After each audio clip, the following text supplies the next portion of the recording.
Hey, it's Craig the Spa Tech. Here's an interesting one, and I've seen it before. This can happen. We had a leak happening here, somewhere near this corner of the tub, and I started feeling this teddy bear stuffing foam that they use to keep the spray foam from expanding into the equipment. I was finding wet foam. I dug it out, and I discovered big giant mouse nest right in here, and something was leaking in here, so I thought it was a glue joint or something. I turned on the jets and the leak stopped. I shut off the jets, the leak resumes, and so what it is the mouse nest was right here, and I'm going to try to zoom in here so you can see this.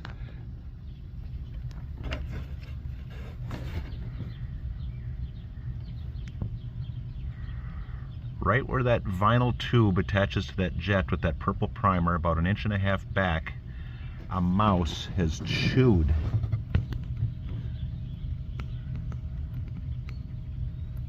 Right there near the corner of the screen, the mouse is chewed right there through the vinyl. And we've got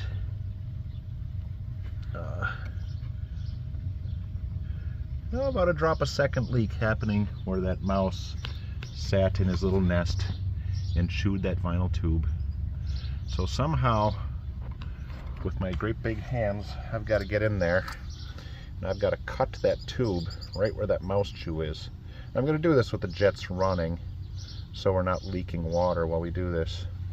Then I've got my my heat gun, and I'm going to be warming up that tube, and I'm going to be putting in a 3/8 barbed coupler with some hose clamps, and hopefully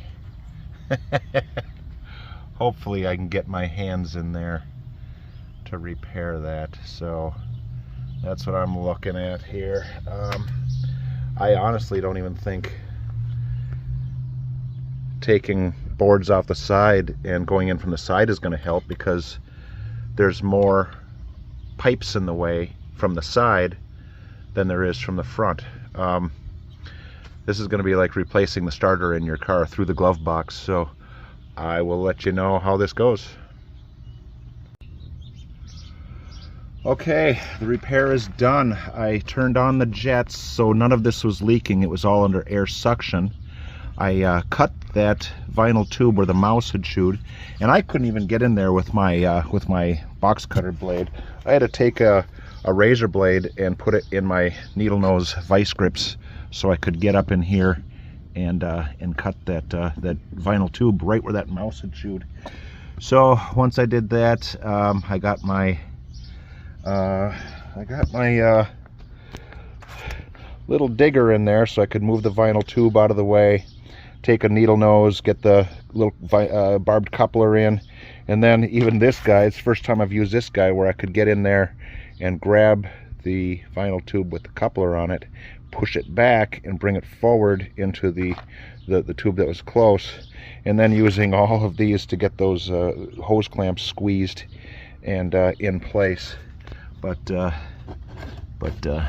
we are. We got our repair coupler in there. We got a hose clamp and a hose clamp, and of course that's just because that mouse sat there and built that big nest in there. And that's what just kills me with these. Just drives me nuts. Some of these electricians will chop out this big section right here to run their power. Well, this screen is to keep the mice out. So when they do this, it's like, hello, I'm a mouse, I live here now. So I've got to take this same kind of screening and make a patch to keep the mice out of here, because this is what happens. And I'm highly allergic to the mouse droppings and dander. I break out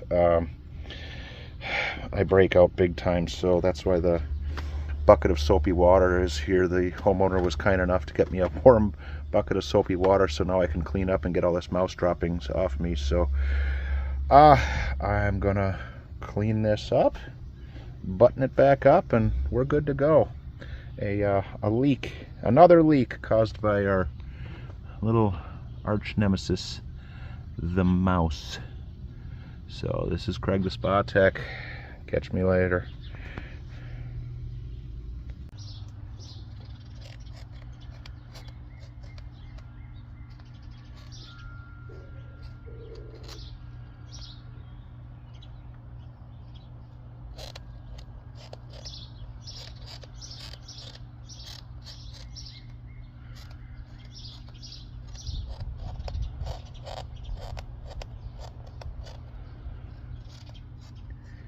There's a damn mouse chewing on the other side of this.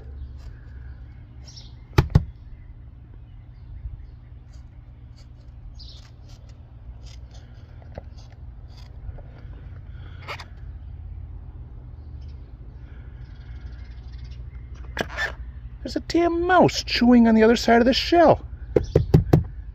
You son of a